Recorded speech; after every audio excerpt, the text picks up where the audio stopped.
whole new ribboning technique? Yeah, let's do it.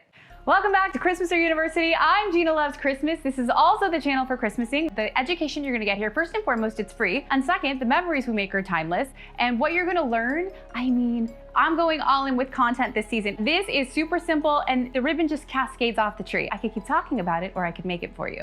Let's just get to it. There are no simple loops here. We're doing a lot of this, which is good since it seems to be the move of the season and it's been the move of my life for like 50 years.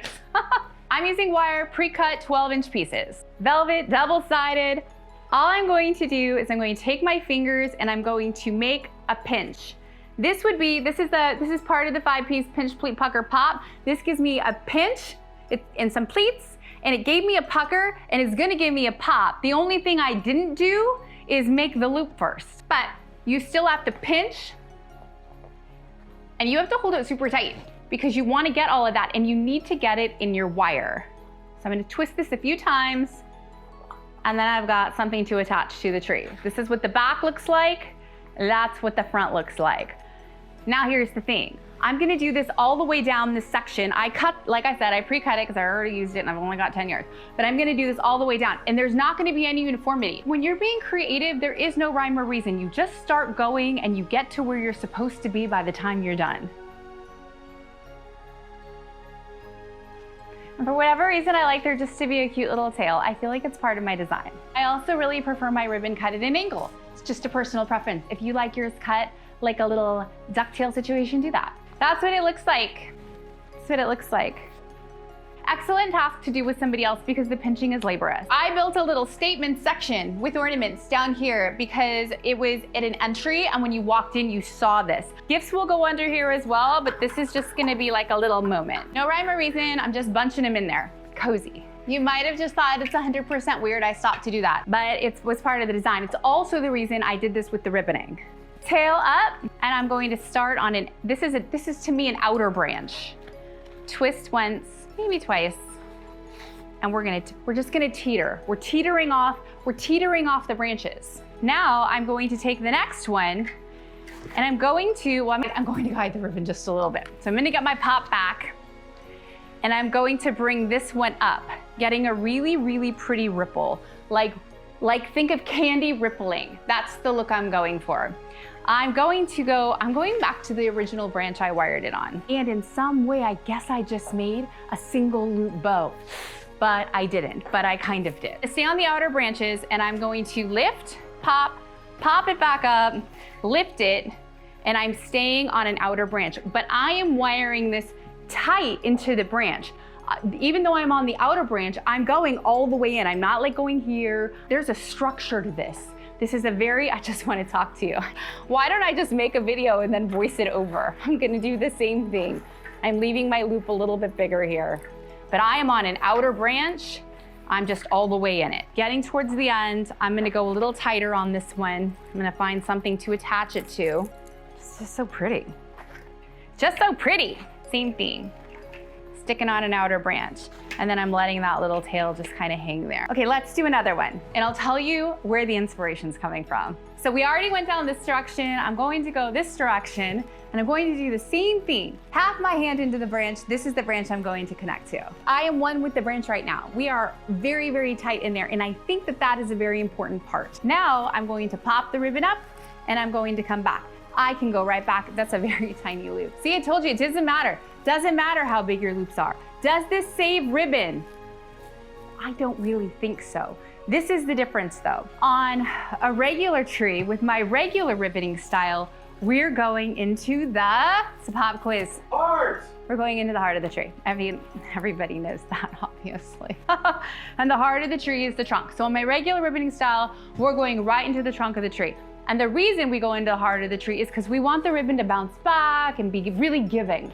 I'm not calling this tree heartless, but I'm not saying she has a lot of heart either. We're doing something very different. We want it to be superficial. I'm going to use that word. So where is this coming from? Why is this in my brain? I have a very short attention span. Nobody is surprised, but I love to watch The Gilded Age, and I started watching The Buccaneers. So Conchita on The Buccaneers, whoever's styling her, Okay. She's masterful. She's a work of art. And I kind of feel this feels like that. This feels a lot like the styling. And basically when we are decorating a tree, we are dressing the tree. Whoever is dressing Conchita on the Buccaneers, this might be an homage to you. I hope you love it when I'm done. And then let's just talk about the Gilded Age for a second. Bertha Russell. You see her, Carrie Coons, we love Carrie Coons. You see her in her jams, in her nightgown, with her hair all long, looking very like un-Bertha Russell-y. And then you see her coming down her giant staircase. I have to do this because they have like the big buoy thing going on. And she's just a sight to behold. She is practically part of the drapery in her mega mansion that takes an entire New York City street. This feels very Bertha Russell as well. This feels like a period piece. It is sophisticated, but it's not too frilly. It is stuffy, but it's not too stuffy. This is, to me, extra fancy. It's like extra fancy. Staying on the outside of the branch, I'm gonna give the tree a little twist. I hope it doesn't fall down, but I want you to see. See, I was worried this was too long, and it's not even long enough for what I would have done if I had more, but I don't, and it's fine, and it's gonna be great. Masterful, decorative, intentional. The ribbon is performing, it's popping, it's got the pleats, it's got all of the good things going on. Pucker, pleats, pops, checks all boxes. A little shorty, we're gonna do the top. I'm gonna go up here. This is a 9-foot tree, we just took a section out. So, but I'm gonna go over here. We're gonna go up. Whatever ribbon you're using, that is an important part. Every ribbon I've ever seen comes on a roll. And if it doesn't come on a roll, I don't think you should use it. I think we should call that not a good ribbon. You know, when you're dealing with a tree that doesn't have good branches. Oh my gosh, this is a tangent, but I'm gonna go on it. So the tangent is, I was in Wyoming, and that was in my stories. But the day before I left, they said, can you just bring a Christmas tree? Yes, like it's just that easy. Everyone thinks I have all of this stuff just sitting around that I don't need. I use all of this to make things for you. So I take a tree, I order it, I overnight the tree, spend a fortune on it. The tree had not a single bendy branch in it. The fury within me was furious. The tree itself is beautiful. I figured it out. I wasn't happy, but every single thing had to be wired on. Talk about a heartless tree. When you choose your Christmas trees, make sure the branches have a bend to them. And if they do not, and you really want to decorate that tree, don't choose that tree. Choose a different one. Okay, last one, going right in there. Oh, that's pretty. Okay, hold on. I'm gonna keep turning my tree. Oh, it's so good. I'm going to decorate the tree, but that's the new ribboning style. When you see me weave 2 to 3 of these together, it's exciting stuff. But this is the tree I had ready to film, so this is the first one. Hang out, I'm gonna decorate the tree. And if you have to go do something, leave the video on until it's done. Kyle said that's better for the algorithm. Thank you in advance. Also, we have mugs now, Christmas or University mugs. You asked for them, they're on my website, you should go get them. They are the perfect size for a cocktail. You have to put the ribbon in the back of your tree. I know I moved this for you to see it. The reason you have to ribbon the back of your tree is because the back is, it'd be like if I didn't brush this part of my hair. You can see it when you look at me. So if this part of my hair was like this, you would see it wasn't done. You have to put ribbon on the back of your tree. If I had a big, beautiful hairstyle, like Conchita, and they didn't do this section of her hair right here, you'd see it. You must ribbon the back of your tree. I have so many ornaments, but I'm gonna go in with these first. I'm going to make a pattern. There's a whole video on that. It's called My Most Confusing Video Ever Made. But if you learn how to pattern like me, you will decorate like a wizard. I'm gonna go in and pop these in as wherever they can go. Mind you, my recipe was for a 9-foot tree that I decorated all the way around, so I'm gonna bake it. What's the good rule of thumb for your larger ornaments?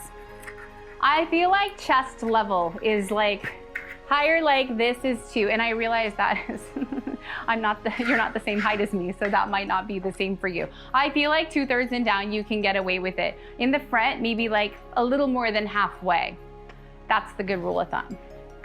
I'm keeping my ornaments a little bit out on the edge too, since my ribbon is hanging out on the edge. I'm gonna decorate the back. That's the kind of girl I am. There's a whole video on wiring and the ornaments and stuff, but in case you're new here, this is your ornament, and this is the wire you put on your ornament, and this is your tree branch. And you are going to put your ornament right in the branch. Let's use my middle finger will be the tree branch. Right in the branch, and you're gonna wrap it around. And that is how it stays dancing on the branch. If you were gonna kiss an ornament to the top of a branch, you would take your branch and you would just wrap it to the very top, kissing, because nobody wants to see the top of your ornament, unless it's like super aesthetic and like a collector's item. Never do we want to see the top. Let's have a couple of those. Those match what I did on the other side though, so those are important. This is just a variety of little 6-inchers. I'm gonna go in all around the tree and place those. Now, my ribbon, let's talk about it. So I've created all these little cozy places for ornaments to go in with these loops. So now, even though it felt like that was really just sitting on the edge and maybe in some places it wasn't like as meant to be, particularly that one, instantly it was on purpose the entire time. As with all things, the design is really what makes the look. So if you're throwing all your stuff in a cart and one thing is like, that doesn't belong there, you should take it out. And if I'm decorating a tree and you say that doesn't belong there, you should wait till I'm done, because it's going to. This is a darker color, it's a pewter, it's so pretty, and I'm gonna add this in. I'm gonna keep this area of the tree semi-monochromatic, but I am gonna mix this color in because it is in the family. Navy. Navy is always a good idea. A little variety of silver. I'm gonna go smaller first. Just try to fill in some of my holes. Shatterproof, pretty, reflective. A few ornaments broke when I freed the glass that was in the back, but that's just the nature of the business. That's why I like to use shatterproof. I'm gonna go in next with some iridescent glass. Oh, she's pretty. Light dances off iridescent glass in such a beautiful way. Clear glass, craft glass, whatever you have access to, don't omit these type of ornaments. They are light enhancers. They're light enhancers. Boom! They're light enhancers. I was so confident when I said it. With this style, the whole point of ornaments is making them cozy. And you can do that by butting up another ornament against another one. You can just like cozy them up together. Next, I'm gonna add a few picks. This is an accessory pick because I'm going to pop these picks right out of the ribbon. Do you feel it? Can you feel it? The Gilded Age? I have these just dripping down the tree, working with the ribbon, with the ribboning pattern. And this is very intentional, the way these come down. I think in the original tree, I only had it coming out of the bottom, but I'm gonna add more. Do what feels right. Give her a little hat. Sometimes if the top of your phlox tree doesn't look right, it's because it's probably not right. You need to grab a branch and just give some tugs until, like this was over here, I needed it here. You just kind of put things where you want them. But phlox trees are they're a little bit finicky. We still like them though, a lot. When you own a pick, you can do whatever you want with it. And in this instance, I'm going to make it a couple picks. My tree just needed a few baby ornaments on top, so I went and grabbed some. That's it. She's so pretty, 360. That's our new ribboning style. Next, I'm gonna teach you how to intertwine them together. More importantly, I just can't wait to Christmas with you. I'm Jeanna Loves Christmas. Thank you for Christmasing with me today.